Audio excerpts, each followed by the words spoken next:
मौजूद है दिल्ली के जंतर मंतर, जहां पर आसाराम बापू जी के भक्त साधक जहां धरना प्रदर्शन कर रहे थे, वहीं समर्थन देने के लिए पहुंचे सुप्रीम कोर्ट के senior advocate doctor AP Singh जी।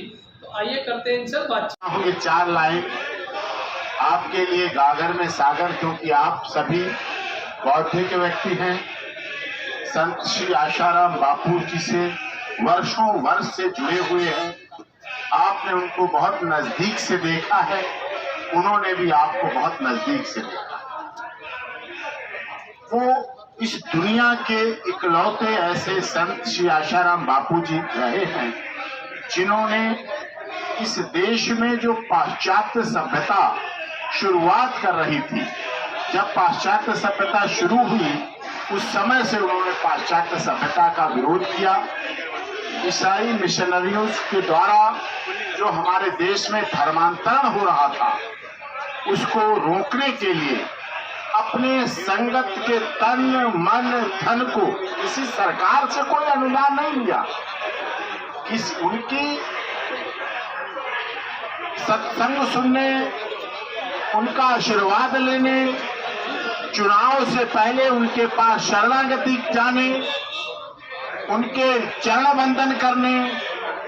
देश की ऐसी कोई पार्टी की नेता नहीं है, देश का कोई ऐसा सत्ता पर बैठा व्यक्ति नहीं है जिसके फोटो आपने सोशल मीडिया के माध्यम से नहीं देखे हैं।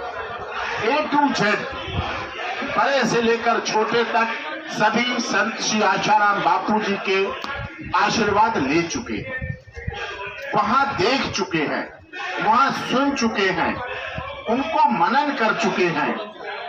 देश के सबसे बड़े सर्वोच्च पदों पर उनमें देश के माननीय प्रधानमंत्री जी भी हैं, देश के बहुत महामहिम भी हैं, प्रदेशों के महामहिम राज्यपाल महोदय भी हैं, वर्तमान सरकार के केंद्रीय मंत्री भी हैं, कई प्रदेशों के वर्तमान और पूर्व मुख्यमंत्री भी हैं। सबने संत आशाराम बापू जी का आशीर्वचन लिया, लेकिन इतने वर्षों से उसी देश में संत श्री आशाराम बापू निहायत दोनों झूठे केसों में बंद भी है। ये भी सत्य है, दोनों बातें सत्य हैं। ये दोनों क्यों सत्य हैं, इस पर आपको विचार करना है। दोनों सत्य नहीं हो सकती। या तो वो फोटो गलत है, फोटो गलत नहीं हो सकते क्योंकि आपकी आंखें गलत थोड़ी हो सकती हैं। आपने तो अपनी आंखों से देखा है, आप तो व्यवस्थाओं में से रहे हैं। आप तो उस समय के सत्संगों में अहमदाबाद भी आश्रम पे गया, करोलबाग भी गया, तो कई आश्रमों में जाने का अवसर, पीछे भी अभी गया, वहां जाने का अवसर मिला। पास में ही नरेंद्र दामोदर दास मोदी जी का स्टेडियम बना, पास में ही संत श्री आशाराम बापू जी का अहमदाबाद का आश्रम है, साबरमती के किनारे है, जो नीचे जमीन पड़ी हुई थी उसको किस तरह से बापू जी ने ठीक किया, किस तरह से वहां लंगूर बंदर तड़प रहे हैं, तरस रहे हैं, रो रहे हैं। मैंने पहली बार 26 वर्ष हो गए मुझे क्रिमिनल वकालत करते हुए, मैंने पति को रोते देखा, पत्नी को रोते देखा, बेटा बेटी को रोते देखा केसों में, भाई को रोते देखा, पड़ोसी दोस्त रिश्तेदार को देखा, लेकिन संत आशाराम बापू जी के आश्रम के लंगूर बंदर रोते देखे मैंने। वहां बंदर रोते, वो रो रहे थे, उनकी कुटिया के पास वो चक्कर लगाते हैं और उन्हें मैंने रोते थे। सोचिए आप, तो वो क्या शक्ति है, क्या शक्ति थी जिसने अपना प्रभाव महिला पुरुषों बच्चों पर तो छोड़ा ही, लेकिन जानवरों पर तक उनका प्रभाव है प्रसाद। और वहां देखिए आप किस तरह का सन्नाटा, किस तरह का सुनसानपन, लंगूर बंदर थे। तो ये चीज जो आपको देखने की है, समझने की है, सोचने की है, इस पर विचार करना है। बहुत ज्यादा ओपन बोलने से अगर हम इस टांग को खोलते हैं तो भी हमारी इज्जत जाती है, इसको खोलते हैं तो भी इज्जत जाती है। समझना आपको है, विचार आपको करना है। सरकार हमारी वो सरकार है जिसके लिए बापू जी ने आशीर्वाद दिया, खुले हाथ से आशीर्वाद दिए, मालाएं पहनाई, उन्होंने माला पहनाई तब देश की जनता ने माला पहनाई, उससे पहले माला पहनाने वाला कोई नहीं था। जब उन्होंने माला पहनाई, उन्होंने आशीर्वाद दिया, तो वाराणसी की जनता ने आशीर्वाद दिया, तब गंगा मैया ने बुलाया। तो उनका आशीर्वाद है, उनका आशीर्वाद है। लेकिन बात कहां तक रह जाती है, क्यों बात अटक के रह जाती है? वो कौन लोग हैं जिनकी वजह से सही सीधी सच्ची बात पहुंच नहीं पाती है? इस पर हमें अपने गरेबान में झांक के देखना पड़ेगा, हमें अपने पे एनालिसिस करना पड़ेगा। तो किस तरह से इतने सारे ट्रायल के बाद, मैं भी 26-27 साल वकालत करते हो गए, सैकड़ों पॉक्सो के केस चार्जशीट से पहले आप देखिए, कभी आए ऑफिस आए, कभी हमारी बहन जाती है, निर्मला बहन जी, और कई बहनें यहाँ आई हुई हैं अपने इस माध्यम से, जन जागृति सृजन वेलफेयर फाउंडेशन के कई बहनें हमारी पहुंची हैं, आखिर पहुंची हैं। कितने पॉक्सो के केस चार्जशीट से पहले बेल होती है, 90 दिन से भी पहले बेल होती है, उसके बाद होती है, गवाही के बाद बेल होती है, बाहर निकलती है। अभी पीछे कोरोना काल आया, हार्डकोर क्रिमिनल, मेरे क्रिमिनल, मैं तो वकालत करता हूं, क्या करें, वकालत करनी पड़ती, जो हमारे पास आता है उसके लिए करना पड़ता है। चौहरा मर्डर, 4 मार दिए, 3 मार दिए, 2 मार दिए, एमडीपीएस, स्मैक, गांजा, चरस, बड़े बड़े हार्डकोर क्रिमिनल, जिन्हें हम कहते हैं कि बेल तो करा दूंगा तेरी, लेकिन तू मुख्य धारा में क्यों नहीं जुड़ता? अपने बच्चों को तो देख, अपने अगली पीढ़ी को तो देख। सुधारने का प्रयास करता हूं। ऐसे हार्डकोर अपराधियों को भी कोरोना कोविड-19 पेंडेमिक में अपने आप honourable supreme court of India ने, ऑनरेबल हाई कोर्ट ने हाई पावर कमेटी बनाई और उसके आधार पर लोगों को जमानत दी गई, लोग छोड़े गए। वृद्धावस्था के आधार पर, उम्र के आधार पर हमारा देश संविधान आम नागरिक को बेल देता है, जमानत देता। मैं ये नहीं कहता हमारा संविधान गलत है, हम ये नहीं कहते हमारी आईपीसी गलत है, सीआरपीसी गलत है, हम ये नहीं कहते हमारे नेता गलत है, राजनेता गलत है, लेकिन हम में से हम भी गलत नहीं है, हमारे साधक भी नहीं गलत है। लेकिन कौन है इसमें जो लोग ऐसी कार्रवाई को नहीं करवा पा रहे, जो जुड़े हुए हैं? आप लोग तो यहाँ जंतर मंतर पर आते हैं, यहाँ से भाव है आपका, पुस्तक सेवा कर रहे हैं आप। आज के दिन अगर इस देश को पाश्चात्य सभ्यता से हटा के हमारी भारतीय सभ्यता, माननीय मोदी जी भी भारतीय सभ्यता की बात करते हैं, आरएसएस भी भारतीय सभ्यता संस्कार की बात करती है, पूरा देश दुनिया करती है, तो इस सारे कार्य को करने का प्रणेता एक हमारे संत श्री आशाराम बापू जी भी तो है। आपने मुखिया मत मानिए, उस एक रथ के पहिए, रथ रूपी जो चला रहे उसका एक पहिया तो मानिए, एक हिस्सा तो मानिए। क्या उन्होंने आज उन्हें जो सजा ये है, अंदर है जेल में, क्या ये सच नहीं है कि उन्हें मीडिया क्यों दिखाया? मीडिया से उनकी कोई जाति दुश्मनी तो नहीं थी, मीडिया से उनकी क्या दुश्मनी थी? क्या मीडिया वालों को उन्होंने भैंस खोल रखी थी? क्या मीडिया के हाउस पर कब्जा कर रखा था? नहीं। लेकिन मीडिया पाश्चात्य सभ्यता से जुड़ी हुई है, मीडिया को, देश की मीडिया को पैसा बाहर से मिलता है, वो इस आधार पर हमारी पाश्चात्य सभ्यता को चलाते हैं। और संत श्री आशाराम बापू जी ने भारतीय सभ्यता संस्कृति को चलाया। उन्होंने सीता, सावित्री, गार्गी, अपाला, अनुसुईया की बात की, उन्हें प्रभु श्री राम और कृष्ण जी की बात की, और वो लोग उस तरह की बात करते थे।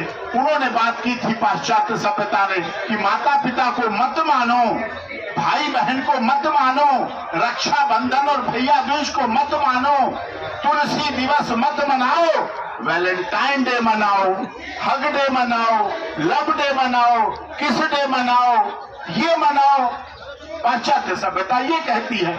आज भी आप लोगों की मेहनत से, क्योंकि आप लोगों की मेहनत तन मन धन से लगती है, तो दिल्ली में देखते हैं, निकलते हैं, लगभग सब मुख्य मार्गों पे संत श्री आशाराम बापू जी का माता पिता दिवस, माता पिता के प्रति सम्मान, जो 14 फरवरी हमारे युवक युवतियों को वैलेंटाइन डे के द्वारा, हग डे, लव डे, किस डे के द्वारा बिगाड़ने का काम किया जा रहा है, जो चरित्रहीनता फैलाई जा रही है, जो उनके चरित्र को खराब किया जा रहा है, जो उनको बर्बाद किया जा रहा है, अपने अगली पीढ़ियों को बर्बाद किया जा रहा है, उसको रोकने के लिए लगातार आप सबका तन मन धन का सहयोग दिख रहा है। ऐसा नहीं है कि दिल्ली की सड़कों पर कोई निकलता नहीं। यहीं से तो देश के माननीय प्रधानमंत्री जी, महामहिम जी, माननीय सर्वोच्च न्यायालय के सभी न्यायाधीश, ऑनरेबल हाई कोर्ट के न्यायाधीश सब वहां पहुंचते हैं, सब निकलते हैं, सब देखते तो सब हैं, सुनते भी हैं, समझते भी हैं। तो कम से कम आप ये काम करें, आपकी अपनी जो साइकिल है ना, साइकिल जैसे होती है, उसका पहिया होता है, उसमें 1 2 3 भी अगर गड़बड़ हो जाए तो वो खड़ करके आपके अपने सिस्टम में ऐसा कुछ है जो आप सफलता नहीं पा रहे हैं। किसी सरकार की कोई हिम्मत नहीं, कोई दम नहीं। हमने तो किसान आंदोलन लड़े साहब, किसानों के खिलाफ, किसानों के साथ हम हैं। सरकार किसानों के खिलाफ हो गई। आपका तो क्या आंदोलन है, करनाल तक आंदोलन, बहादुरगढ़ रोहतक तक आंदोलन, सारी सड़कें जाम थी। आपको याद है, सर्दी गर्मी बरसात सब सड़क पर किसान सह रहे थे। पूरी सरकार खिलाफ थी। सरकार ने कहा हमने बिल बना दिए, वो लागू होंगे। हम किसानों की तरफ से सुप्रीम कोर्ट में सारे किसानों की तरफ से लड़ रहा था। 3 दिन तक लगातार बहस हुई। सरकार इस जिद पर थी कि जो कानून हमने राज्यसभा लोकसभा ने बना दिए, देश के महामहिम राष्ट्रपति जी ने बना दिए, वो लागू होंगे। लेकिन कानून में दम है। हमने अपनी दलीलें दी, अपने अपनी चीजें रखी। सरकार ने भी अपने सब वकील उतारे, बड़े बड़े वकील उतार दिए। हम किसानों की तरफ से थे। 3 दिन लगातार बहस हुई और ऑनरेबल सुप्रीम कोर्ट ने उसे लास्ट में स्टे दिया, कानून पर रोक लगाई, कानून रोके गए और बाद में मोदी जी को भी झुकना पड़ा। अरे कौन कहता है नहीं झुकते हैं? झुकते हैं, झुकाने वाला चाहिए। अब झुकाने वाले तो बनिए। जब उन्हें किसानों ने झुकाया तो उन्हें किसान बिल वापस लेने पड़े और खत्म हुए वो बिल। माननीय सर्वोच्च न्यायालय ने किया। हमारा भारत का संविधान बहुत अच्छा है। आप इतने पुराने, इतनी उम्र का, 85 साल से अधिक उम्र के एक बुजुर्ग, आप मत मानिए उन्हें धार्मिक संत, आप इस देश का नागरिक तो मानेंगे ना। भारत का संविधान इस देश के नागरिक को तो मानता है ना। हम तो लिखते हैं ना, we the people of India. Bharat के संविधान की पहली लाइन है वी, हम भारत के लोग, हम भारत के नागरिक। वो तो है ना संत आशाराम बापू जी, वो तो देश के नागरिक तो हैं। गुजरात जैसे समृद्ध प्रदेश के नागरिक हैं, जहां से मोदी जी आते हैं, वहां के नागरिक हैं। तो वो नागरिक को तो अपने अधिकार मिलने चाहिए। इस देश की किसी जेल में 85 वर्ष से अधिक का कोई बुजुर्ग जेल में आज नहीं है। हम भी बहुत याचिकाएं लगाते हैं, कोर्ट कहती है mister Singh 86 year old, okay bell granted. बहुत ज्यादा बहस नहीं करनी पड़ती, बहुत ज्यादा कुछ नहीं करना पड़ता। बीमारी के लिए सबको मिलता है, इलाज के लिए सबको मिलता है। बड़े बड़े क्रिमिनल आतंकवादियों को, बड़ी जिम्मेदारी के साथ कह रहा हूं, इस देश के आतंकवादियों को बीमारी में इलाज दिया जाता है, कराया जाता है, उनकी चिंता की जाती है, उनके बारे में कोर्ट में बात की जाती है। लेकिन संत श्री आशाराम बापू जी को बीमारी में भी इलाज कराने के लिए भी, जबकि वो आयुर्वेदिक रूप से इलाज कराना चाहते थे, उनको कोई राहत नहीं दी गई।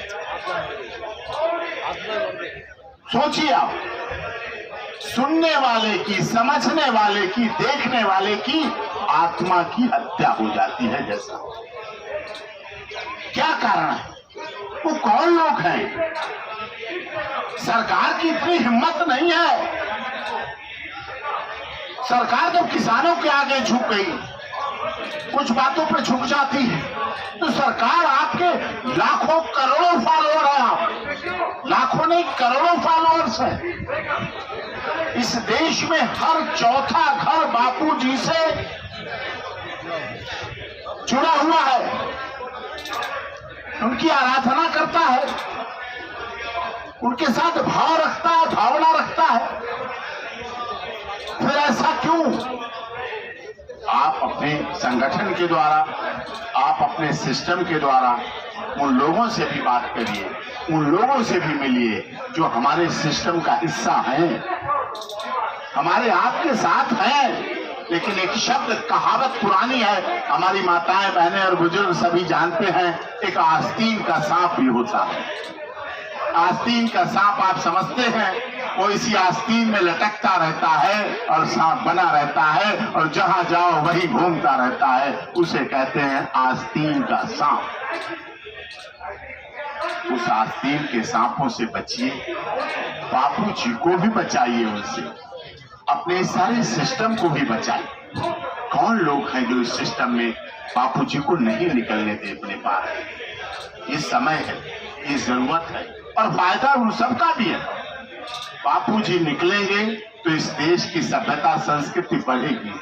जब एक संत अंदर रहने के बावजूद भी, इतने वर्षों से अंदर रहने के बावजूद भी तुलसी दिवस बढ़ता जा रहा है, वैलेंटाइन डे खत्म होता जा रहा है, मातृ पिता दिवस बढ़ता जा रहा है, वृद्धाश्रम घटते जा रहे हैं, परिवारों में बुजुर्गों का सम्मान बढ़ता जा रहा है, किस लिए? सिर्फ बापूजी की शिक्षा, बापूजी की पत्रिका, बापूजी की सोच, बापूजी का प्रभाव, बापूजी का प्रसार, बापूजी का असर।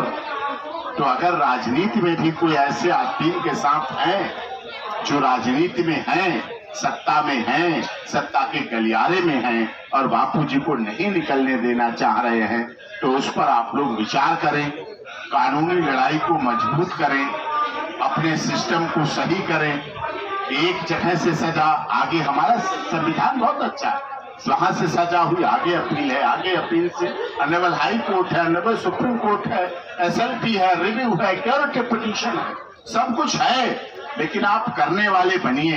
जब आप करेंगे तो निश्चित तौर पर आपको इसका लाभ मिलेगा और वो आपका लाभ नहीं होगा। बापूजी अपने लिए नहीं निकलने को है, बापूजी तो संत हैं, उन्हें अंदर क्या बाहर क्या, आश्रम क्या, कोई उन्हें सरकार में तो जाना नहीं है। और सरकार में जाना होता, उन्हें अपने पुत्र को, पत्नी को, बेटी को, अपने किसी साधक को अगर सरकार में भेजना होता तो कब के भेज चुके होते, खुद कब के बन चुके होते। जब उनके सारे दंडवत होते तो तुम्हें कहने की देर थी, हमें ये बना दो, बन जाते। लेकिन वो तो एक सच्चे संत हैं, हिंदू संत हैं और हिंदू संत होने के नाते जो उन्होंने देश के लिए किया, इस देश के लिए दिया है, वो इतिहास में तो अजर अमर है ही, लेकिन आगे आने वाली पीढ़ियों को भी उन सब चीजों की जरूरत है जिसके माध्यम से हमारा अपना परिवार, अपना घर, अपना समाज, अपना देश, अपना राष्ट्र, अपनी भारत माता, अपना हिंदुस्तान बच सके। उसके लिए बापूजी को खुद निकलने की जरूरत नहीं है, लेकिन इस देश के करोड़ों लोगों को जरूरत है कि बापूजी बाहर आए और बाहर निकले और जिससे उन लोगों का भला हो सके, उनका हित हो सके, ये आवश्यक है। इसीलिए मैं जहां कहीं भी हमारी बहन है और जो भी सदस्य हैं जन जागृति सृजन वेलफेयर फाउंडेशन के माध्यम से आज यहाँ कार्यक्रम रखा गया है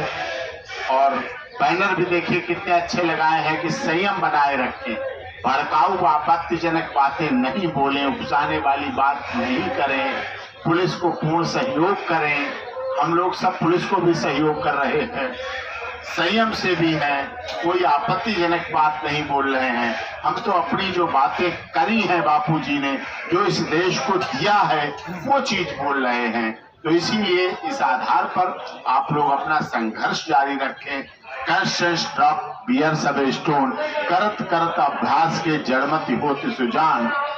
हमने लाल किला के वो इतने मोटे मोटे पत्थर भी देखे हैं जो पैरों से खिसके गोल हो गए, चलते चलते गोल हो गए।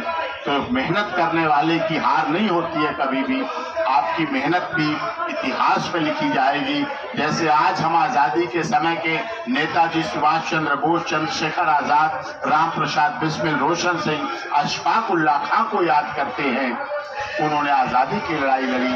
तो जब इतिहास लिखा जाएगा, हिंदू सनातन धर्म का इतिहास लिखा जाएगा, हिंदू सभ्यता संस्कृति का इतिहास लिखा जाएगा, क्योंकि इतिहास तो सदैव लिखा ही जाता है, इतिहास तो सदैव चलता ही है। जब जब इतिहास लिखा जाएगा तब आपके संगठन और आप सबका नाम आशाराम बापूजी के लिए नहीं, आप सत्य सनातन हिंदू धर्म के लिए भी लड़ रहे हैं। आप उनके लिए लड़ रहे हैं। जिस बात के लिए हमारी सरकारें लड़ रही है, आप उसका हिस्सा है। सरकार कहती है दहेज मत लो, बापूजी जमाने से कह चुके हैं उनके अनुयायी दहेज नहीं लेते हैं। ब्लड डोनेशन कैंप और चीजें जितनी सनातन धर्म की रक्षा की, चरित्र निर्माण की चीजें, बच्चियों के निर्माण की चीजें, ब्रह्मचर्य की चीजें। ब्रह्मचर्य की बात किसने की? संत आशाराम बापूजी ने। यही तो सत्य सनातन धर्म की बात है। तो जो लड़ाई उन्होंने लड़ी है, उस लड़ाई में हम सब सहयोगी हैं। और जब भी इतिहास लिखा जाएगा सनातन का, हिंदुत्व का, हिंदू धर्म का, तो निश्चित तौर पर इस लड़ाई में आपका नाम भी लिखा जाएगा।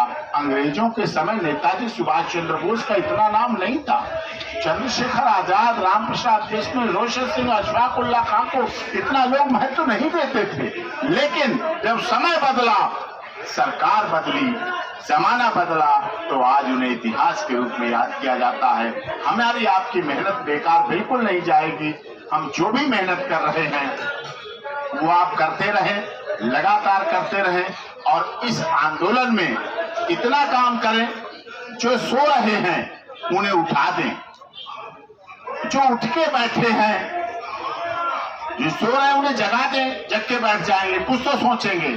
और जो उठे बैठे हैं उन्हें खड़ा कर दें, और जो खड़े हैं उन्हें थोड़ा चला दें, और जो चल रहे हैं उन्हें दौड़ा दें, और जो दौड़ रहे हैं उन्हें आगे पीटी उषा बना दें। बस हमारा आंदोलन सफल हो जाए, हमारा आंदोलन सफल हो जाए।